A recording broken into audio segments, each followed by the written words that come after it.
আসসালামু আলাইকুম বন্ধুরা, কেমন আছো? আশা করি ভালো আছো। আল্লাহর রহমতে আমিও ভালো আছি। আজকে নতুন একটা ব্লগ নিয়ে চলে আসলাম। এই যে দুপুর হয়ে গেছে, সকাল থেকে আসতে পারিনি, কারণ মনটা ভালো নেই, নেই এই জন্য। এখন এই যে মুরগিগুলোকে দিদি চাল দিচ্ছি, আমার স্নান করা হয়ে গেছে আর পানি ধরছি, দিয়ে তারপর একটু গোটা জিরে আর ধনে আমি বাড়িতে মিক্স করি, দিয়ে মশলা তৈরি করি। সেই জন্য পানিটা ধরে নিয়ে আগে, তারপরে মশলাগুলো ভালো করে ভেজে তারপর আমি ওগুলো পিসে গুঁড়ো করব। চলো, পানিটা আমার ভর্তি হয়ে গেছে, আর একটা কিছু দিয়ে দিই, চেঞ্জ করে নিয়েছি। এবার গামলাটা দিয়ে দিলাম। তাই চলো এবার মশলাগুলো আমি করে নেব। জিরেগুলোকে প্রথমে, আজকে আমার সকাল থেকে অনেকই কাজ হয়েছে বন্ধুরা। কালকে আমার মারা চলে গেল, এবার বালিশ কাঁথা তোলা, আবার জামা কাপড় ছিল কিছু, সেগুলো কাচাকুচি করলাম। কেচে মানে ক্লান্ত একরকমই বলতে পারো। কিন্তু এখন আর বসে থাকলে হবে না, কারণ 1:30 বেজে গেছে। এবার বসে থাকলে বন্ধুরা এদিকে পিছিয়ে পড়বো, এই জন্য। তা চলো ঝটপট আমি জিরেগুলো মশলাগুলো করে নিই, তোমাদেরকে দেখাবো। আমি রেডি হয়ে নিই আগে। এই যে বন্ধুরা, জিরে ভেজে এই যে পেস্ট করে নিয়েছি, আর এটা হচ্ছে ধনে গুঁড়ো। এই যে ধনে গুঁড়োটা পেস্ট করে নেওয়া হয়েছে, আর এটার মধ্যে জিরে গুঁড়ো আছে, দেখাচ্ছি তোমাদের। এই যে এখানে জিরেটা গুঁড়ো করলাম, গুঁড়িয়ে ঢেলে নিলাম। এবার প্রথম থেকে ক্যামেরা দেখাতে পারিনি, কারণ আমার তো ক্যামেরা ধরানোর কেউ নেই, এই জন্য। এবার থেকে সেজন্যই ভাবছি আসলে স্ট্যান্ড কিনবো বন্ধুরা, স্ট্যান্ড কিনবো, তাহলে সব কিছুই তোমাদের দেখাতে পারবো। এ থেকে জেড পর্যন্ত ক্যামেরা ধরার লোক রাখবে না, একদিন স্ট্যান্ড করে দেবো, তাহলেই হয়ে যাবে। তাহলে চলো এটা আমি কোটোর মধ্যে ভরে নিই। এই যে ভরে নেওয়া হয়েছে, এটা ধনে গুঁড়ো আছে, আর এটার মধ্যে জিরে গুঁড়ো। তাহলে চলো রেখে দিই, তারপর অন্যান্য কাজ কী আছে দেখি, খুঁজে সারি। এখন কাজ না থাকলেও কাজ খুঁজে বার করতে হচ্ছে, কিন্তু একা একা ভালো লাগছে না, কি করব। যে এইগুলোর মধ্যে আমি এখন রেখে দিই, তাকগুলোর মধ্যে। এখানে আমার কোটো কাটা সব থাকে, আর এইখানে সে তোমার দাদাভাই করছে একটা জিনিস ওই রাখার জন্য, কিচেনে রাখার জন্য ওয়ার্ডরোব বানাচ্ছিল। এই যে এখন রোজা পড়ে গেছিলো, এখনও কমপ্লিট করতে পারিনি, আরও অনেক কিছু কিনতে হবে, এই জন্য টাকার কিছু শর্ট আছে। সেজন্য রোজার মাসটা হয়ে গেলে তখন এটা পুরো কমপ্লিট করে তখন ওইখানে রেখে দেওয়া হবে, তখন এখানটা একটু জায়গাটা ভালো লাগবে। এখনও অগোছালো আছে, কিছু করার নেই, কোথায় আর রাখবো, এখানেই রাখতে হবে। আর তো রাখার জায়গা নেই, তখন এটা রাখার জায়গা হয়ে গেলে তখন খুব সুন্দর করে গুছিয়ে রাখা যাবে, তখন ভালো হবে।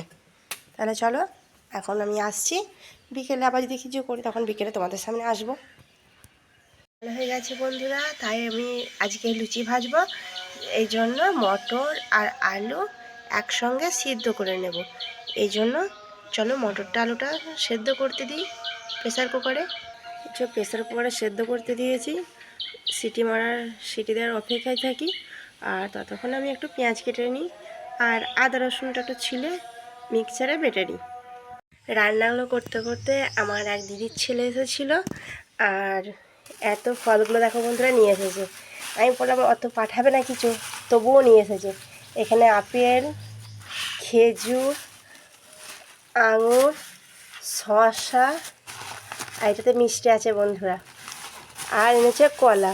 কত কিছু নিয়ে এসেছে, আমি মানা করলাম যে কিচ্ছু দেবে না, তাও শুনিনি, নিয়ে চলে এসেছে। এই দেখো, তোমরা ভিডিওতে দেখেছো, আর এবং আমি এমনিতে দেখাবো, আবার যাবো দিতে পারি তখন তোমাদেরকে দেখাবো কোন দিদির কথা বলছি। কিন্তু আমাদের জাতের না, ওনারা হিন্দু।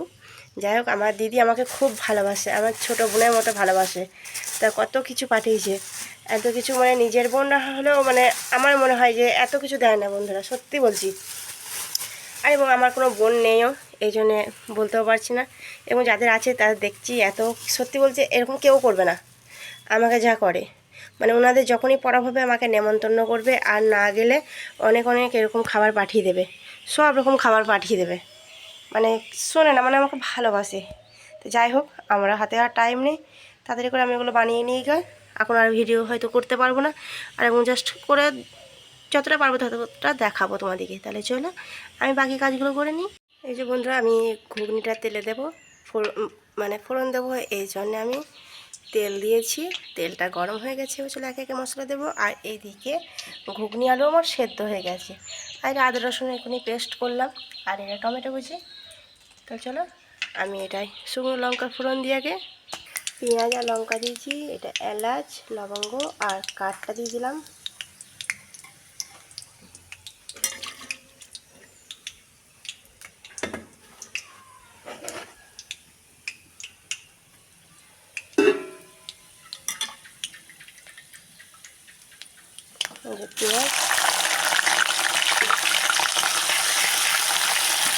পেঁয়াজটা অল্প করেই দিচ্ছি, বেশি দেবো না, অল্পই দেবো।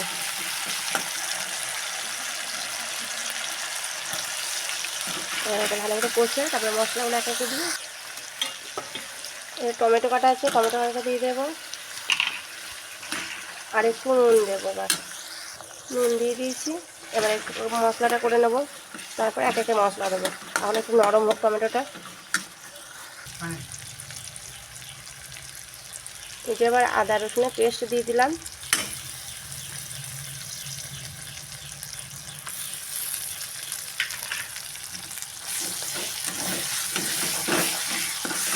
একটু লেগে যাবে, একটু পানি দিয়ে দিই হালকা করে, মশলাটা লাগবে না।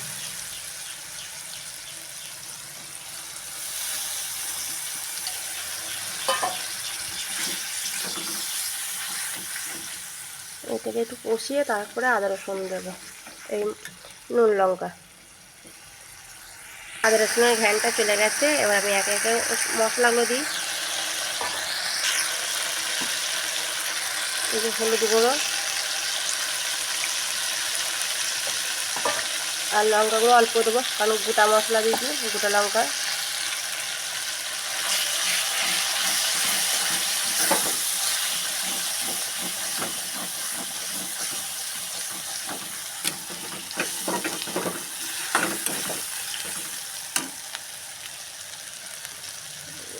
নিচে যাচ্ছি।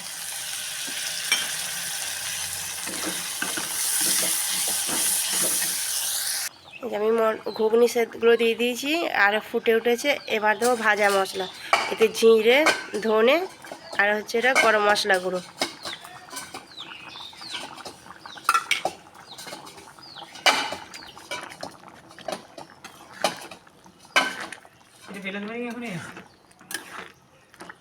তোমার টাইম পাবে।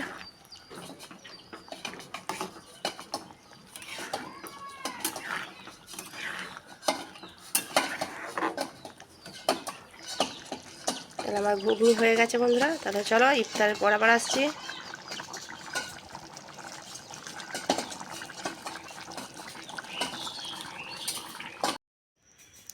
এই যে ঘুগনিটা বন্ধুরা কত সুন্দর হয়েছে, দেখো বন্ধুরা ঘুগনিটা খেতেও খুব সুন্দর টেস্টি হয়েছে। আর এই যে লুচি অল্প করে করছি, বেশি করিনি। এখানে আছে 10টা লুচি আর এটা ঘুগনি, কারণ আজকে ছেলেটা নেই সেই জন্য অল্প করে করেছি বন্ধুরা। তাহলে চলো এখন আসছি, আবার রাতে তোমাদের সঙ্গে আসছি তোমাদের সামনে। রাত হয়ে গেছে বন্ধুরা, এবার বিছানাও আমার রেডি হয়ে গেছে। এবার আমরা শোবো, কারণ আবার সে ভোরে উঠতে হবে। সবই তো জানো আমাদের রোজা, আর বেশি দেরি নেই, আর 1 সপ্তাহ 8 দিন দেরি আছে, তাহলেই আমাদের সব রোজাটা কমপ্লিট হয়ে যাবে, রাখা হয়ে যাবে, দিয়ে রোজা হবে, আর ভোরে উঠতে হবে না, আর ভোরে ওঠার ঝামেলাও থাকবে না। তাহলে বন্ধুরা তোমরা আজকে ভিডিওটা এই পর্যন্তই রাখলাম। তোমরা ভালো থাকবে, সুস্থ থাকবে। আল্লাহ হাফেজ।